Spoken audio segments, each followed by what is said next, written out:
Welcome back to You Can't Understand Shakespeare. Today we are on Act 4, Scene 4 of Hamlet, maybe, because they are broken up differently. This is the scene where King Claudius and Laertes are going to plot their final, let's say, plan on Hamlet. Plot a plan feels a little redundant. Regardless, we left off where Hamlet has escaped the plot that King Claudius originally set up. Via pirates, just a happy accident. And now he's back in Denmark. Horatio is going to go meet him. The king has got some letters that we're probably going to see from Hamlet. Laertes is back, furious to get revenge on whoever it is that killed his dad. That's Hamlet. And Ophelia is off somewhere, having gone mad. Let's hop into it. Just keep in mind as we go through, there's only 3 obstacles we really need to overcome in order to understand Shakespeare. Number 1, this is a performance, and this is the script. It's meant to be performed by actors, spoken aloud, used with emotion and performance. It's poetry, meaning that people don't talk this way all the time. Some of it's in prose, which is how we normally talk. But it's meant to be understood as being poetic. So long as we understand some poetic things that are happening, we can understand it. And last of all, prior knowledge. Shakespeare just knows words and references and all types of other things that we just have no clue about. So get yourself a good copy of Hamlet. Lots of good footnotes. You're in the right spot. I'll help you read through it. Let's hop into it. Act 4, Scene 4. Enter the king and Laertes. The king, now must your conscience my acquittance seal. My acquittance, I am acquitted of any wrongdoing. Remember, the king was going to prove that he was innocent of Polonius' crime. So if you seal it, you settle it done. Your conscience must seal my acquittance, meaning that after you've heard everything, you know it is right that I am innocent of Polonius' death. And you must put me in your heart for friend, sith you have heard, and with a knowing ear, that he which hath your noble father slain pursued my life. So if you put me in your heart for friend, the place that I should occupy in your heart is friend. Sith means since. You've heard, and with a knowing ear, meaning that I have told you and informed you that he which hath just has your noble father, Polonius, slain, pursued my life. So he's saying he tried to also kill me. So we're allies in this, both against Hamlet. Laertes, it well appears. So it would seem. But tell me why you proceed not against these feats, so criminal and so capital in nature. If something is criminal, it's against the law. If it's capital, it's punishable by death. Think of like capital punishment, right? In nature, the nature of these things is that they're wrong. So why are you proceeding not with some type of action against these feats, these things that Hamlet's doing? They're criminal and deserving of death. So why aren't you doing anything? As by your safety, greatness, wisdom, all things else, you mainly were stirred up. Oh, for 2 special reasons, which may to you perhaps seem much unsinewed. So he says, the reason why I haven't acted against Hamlet, I have 2 reasons. They seem unsinewed. Sinews in the brain, right? It seems without thought. Here it has as uncompelling. But yet to me, they're strong. The reasons are strong. The queen, his mother, lives almost by his looks. To live almost by his looks means to she lives just to look upon him. That's not her sole purpose, but he's sort of meaning like she dotes on him. She cares about him. She loves him. So it's hard for me to act against him, whom my wife hangs upon. And for myself, my virtue or my plague, be it either which, she is so conjunct to my life and soul that as the star moves not but in his sphere, I could not but by her. So he's tying it together. The queen lives almost by his looks, and myself, she is so conjunct, joined together to my life and soul via marriage, that just as a star does not move except for in the sphere that it is within. This is some pre-Copernican, some Ptolemaic cosmology. There's the spheres of heaven and the stars are within them. They move through the spheres. Closely united, essentially. I can't move except through with her because we are one unit. And this is his virtue or his plague. He doesn't know which one it is. A virtue is a good habit, a plague is a disease. He doesn't know if it's good or bad. Either way, this is his situation. That's why he can't act. That's number 1 reason. The other motive why to a public count I might not go is the great love the general gender bear him. So the other motive why to a public count, a public accounting, why to court, he's not going to take Hamlet, is because of the great love that the general gender, the common people, bear for him. The common people love Hamlet. who, dipping all his faults in their affection, work like the spring that turneth wood to stone. So here we have a note that in limestone-rich areas, concentrations in spring water may be great enough to petrify, turn to stone, absorbent objects. So when they dip all of his faults into their affections, his faults convert his how do you pronounce this? Jives? Man, I don't know. Sorry about that. Should have looked that one up. Convert his jives to graces. Jives are fetters, his shortcomings. So that my arrows, too slightly timbered, too thin. They're slightly timbered. Timbered is wood. They're not thick enough. They're not strong enough. Too slightly timbered for so loud a wind. Right? If your arrow is very flimsy, a lot of wind is going to blow it aside. The great wind is all of their praises for him. Too slightly timbered for so loud a wind would have reverted to my bow again, but not where I have aimed them. So the arrow would have shot out of the bow and then come back and hit me because they love him so much. They love him so much that they dip his faults into their affection and transform all of his faults, all of his shortcomings into grace. So his mom, which I'm married to her, nothing I can do, and the general public. That's why I have not acted and taken him to court for so criminal of an offense. Laertes, and so have I a noble father lost by these actions. So have I a noble father lost, a sister driven into desperate terms. Ophelia has gone crazy. Whose worth, if praises may go back again, stood challenger on mount of all the age for her perfections. Who, if praises may go back again, meaning if we may refer to what was but no longer is. So her worth, at one time before she had lost her sanity, stood challenger on mount of all the age for perfections, means she challenged all the world to match her perfection. She was better than everyone. All right? That's what's on the mount of all. Stood challenger on mount. I am a challenger saying, hey, someone challenge me up on a tall hill to everyone in the age for her perfections. What are we going to challenge? Perfection against perfection. But my revenge will come. Laertes, like Hamlet, is stuck on revenge. Break not your sleeps for that, so don't lose sleep over that. You must not think that we are made of stuff so flat and dull that we can let our beard be shook with danger and think it pastime.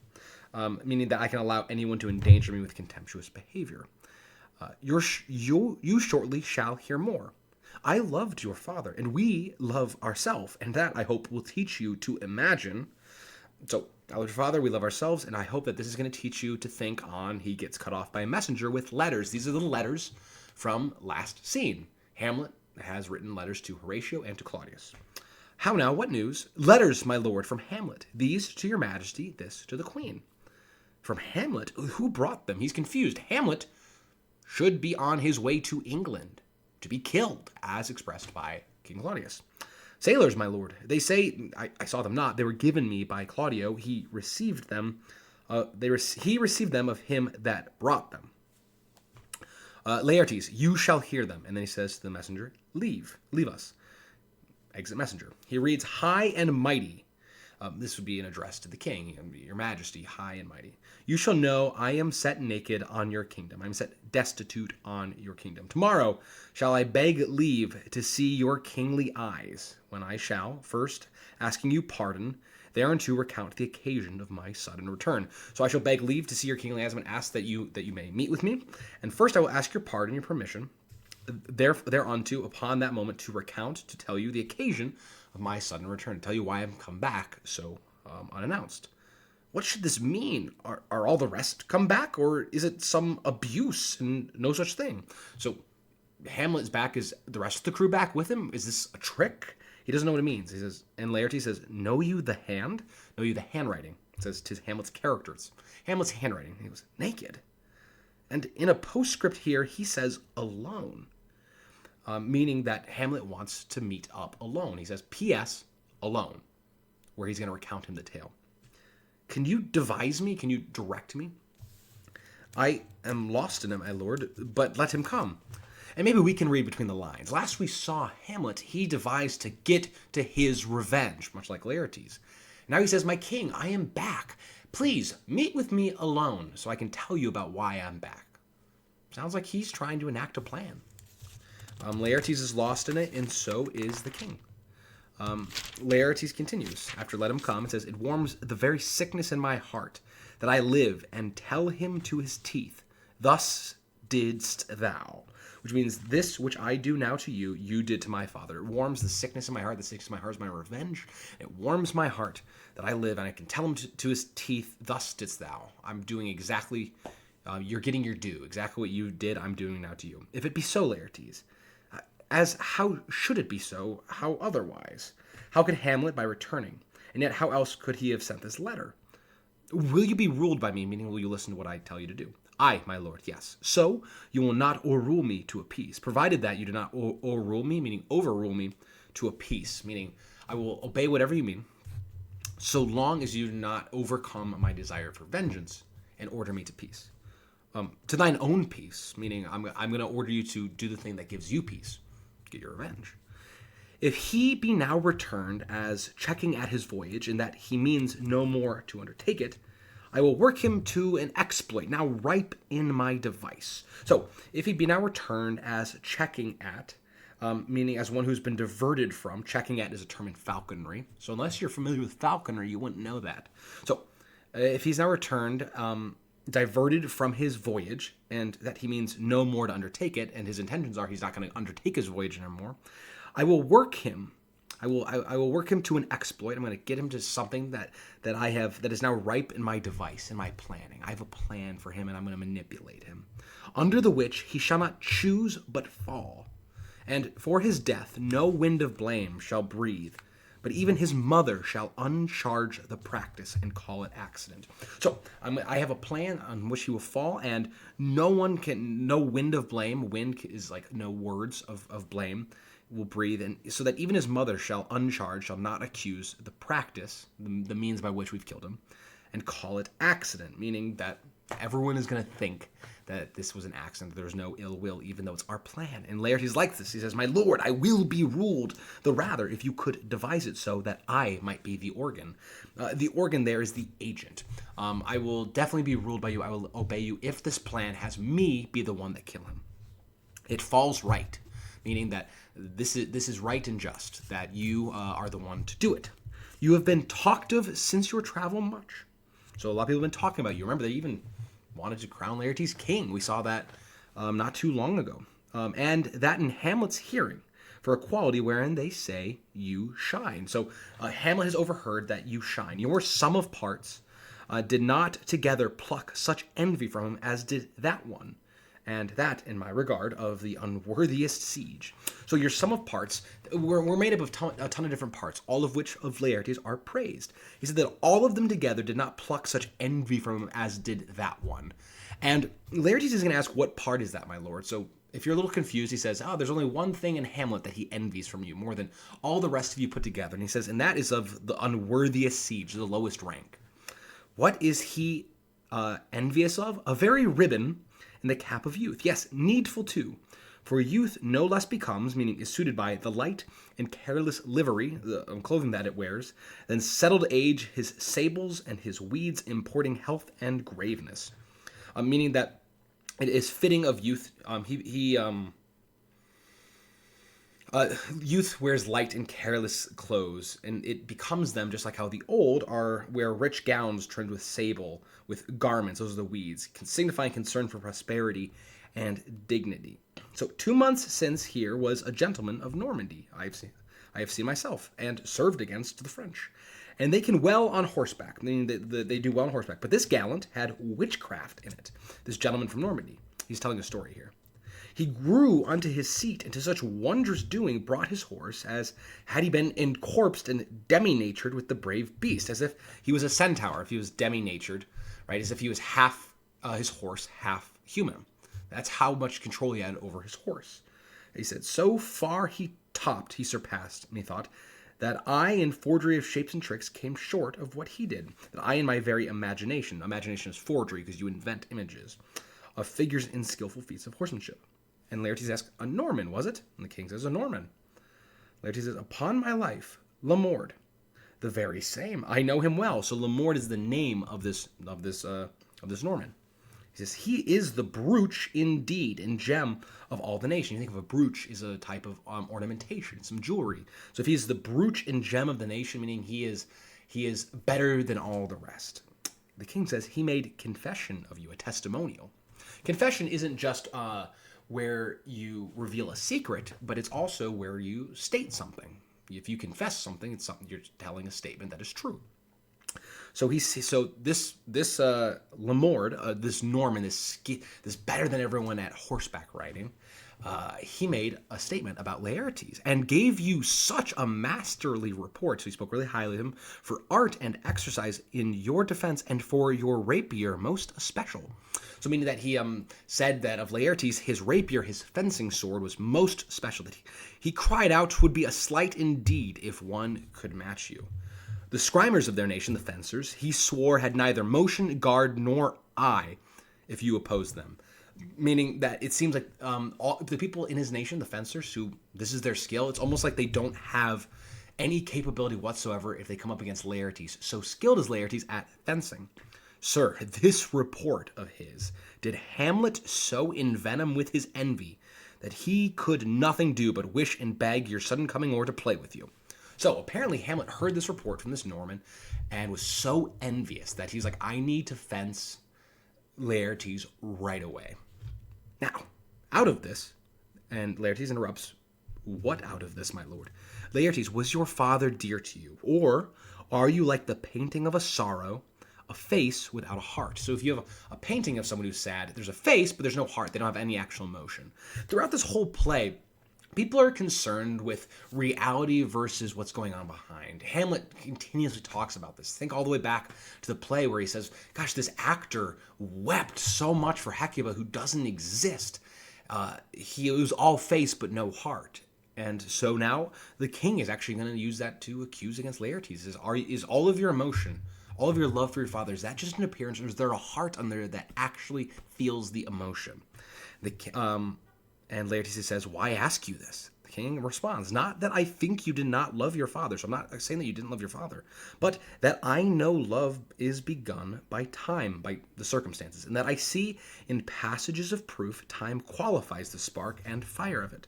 So love is kind of a product of its circumstances. After all, you think back, let's say maybe 100 years, and people married the individuals that grew up within a couple square blocks of them. Not everyone, but it's pretty common. It's like, really, your soulmate just happened to be born 2 blocks away from you? It's more so the fact that love is begun by time. And he says that I see in passages of proof from experiences that have tested this. Think of like a rite of passage as an experience. So the passage of proof is an experience that proves it. That time qualifies, means moderates the spark and fire of it.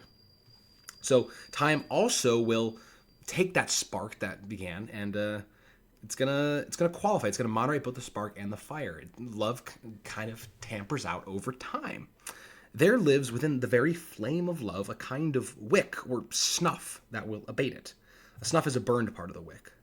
That will abate it, will hold it back. And nothing is at a like goodness still. Nothing is at a like. A like is equal. Goodness still means always. So nothing remains exactly where it was forever. So if you love someone a lot, you're not going to ride that same level of love forever.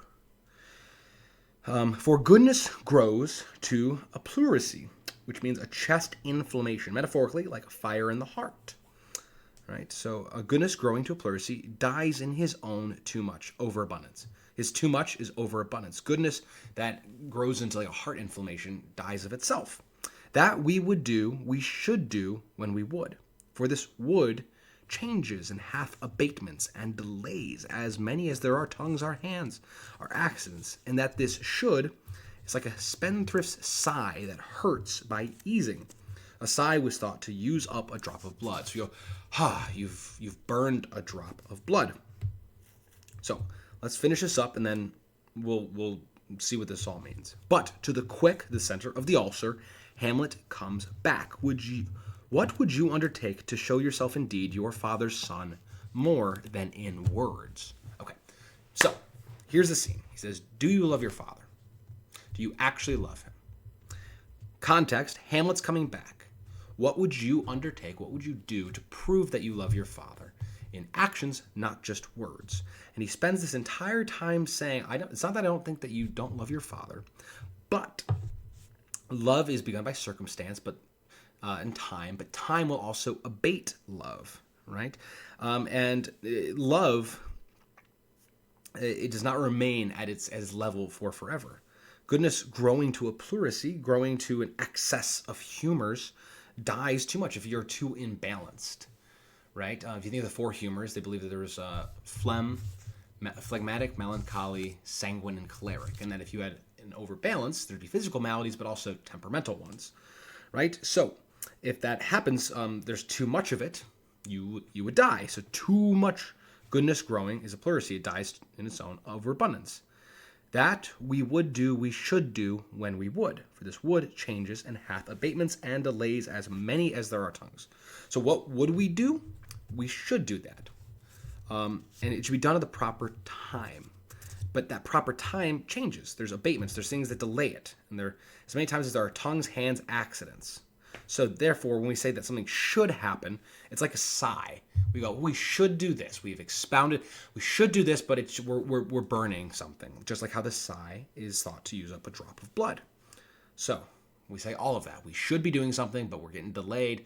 We're not acting when we should. We are not acting upon what we want. Now, to that point, what would you do to Hamlet, the guy that killed your father, if you actually did love him? Laertes, to cut his throat in the church. So he would cut Hamlet's throat in the church. Not only would he kill him, but he would do it in a holy place to really just drive home how violent and angry he is. But also it's probably the church where Polonius has been interred. Kill him upon the tomb of Polonius. No place indeed should murder sanctuarize, meaning give sanctuary to a murderer. So in English tradition, a criminal remained temporarily and in some cases permanently safe from arrest for most crimes, except for sacrilege and treason, as long as he took refuge in a church. So it's like if I committed a crime, I'm going to run into a church and I have sanctuary. So no place indeed should murder sanctuarize. Revenge should have no bounds. But, good Laertes, will you do this? Keep close within your chamber. Hamlet returned shall know you are come home. Hamlet is gonna know you're back. We'll put on those shall praise your excellence and set a double varnish on the fame the Frenchman gave you. So we'll put on those shall means I'll incite some people to sing your praises again and put on a double varnish, a double coating of what the Frenchman said. The Frenchman who praised Laertes' fencing. So people are going to praise your fencing double over, the one thing that Hamlet gets envious about. He, being remiss, meaning unwary, most generous, meaning noble, and free from all contriving, will not peruse the foils. So that with ease, or with a little shuffling, you may choose a sword unbaited, and in a passive practice requite him for your father. A passive practice is a treacherous thrust. Unbaited means unblunted. So with a sword unbaited, there will be an actual point on it.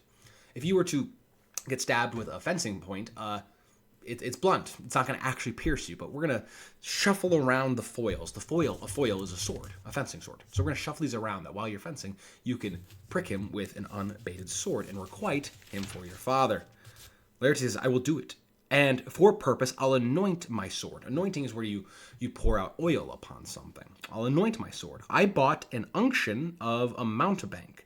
So an unction is an ointment of a mountebank, of a quack. I'm not really sure what it means by that. So mortally deadly, but dip a knife in it, where it draws blood, no cataplasm so rare.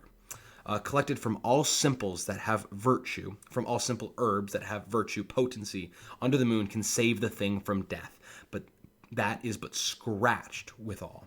So he has bought a mortally deadly poison, so he's going to put that on the sword. So King Claudius says, and then you can stab him. Be like, oh, a big accident. He says, I'll put a poison on it that's so deadly that it's so rare, and it's collected from all simples, all herbs that have the potency under the moon, that nothing can save the thing that is scratched from it from death. I'll touch my point with this contagion, that if I gall him slightly, it may be death. Even if I just prick him, I don't need to stab him. I can even just cut him just a little bit. But this poison, that's all it needs to kill him. The king says, let's further think of this. We're going to think more about this. Weigh what convenience, both of time and means, may fit us to our shape. Weigh means to think out what convenience, both of time and means. So what time should we do this? By what means should we accomplish this? May fit us to our shape, may make us ready to put into our effect our plot and to assume the roles we are to play. If this should fail, and that our drift look through our bad performance, that our drift look, mean our attentions be seen through our bad performance, 'twere better not essayed.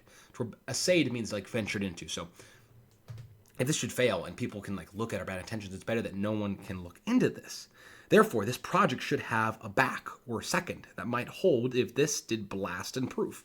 So he says we need a plan B. We should have a back, someone that's literally got a back, or a second. In dueling, you would have a second that would take over the fight if you died. That might hold if this did blast in proof, meaning if this blew up in our face. Soft, meaning wait, let me see. We'll make a solemn wager on your cunnings. So he says, we're going to make a wager. We're going to make a bet on your cunnings, your skill, your fencing. I had it probably even sounded more close to what it actually is when I said it aloud as opposed to this reading here. H-A''T. It's just a conjunction of have it. I have it. I have the solution. When in your motion, your exercise, you are hot and dry, as make your bouts more violent to that end. So make your fights more violent toward that end, towards that purpose. And that he calls for drink, I'll have prepared. So when he's like, hey, I need a drink. I'm tired because we're exercising. I'll have prepared him a chalice, a cup, for the nonce, for the occasion, whereon, but sipping, if he by chance escape your venom stuck, you getting stuck by your venom tipped, if he just by circumstance, just by chance escapes that, our purpose may hold there in a poisoned cup. But wait, what noise? Okay, so quick pause. Here's their plan. They're going to get into a fencing match.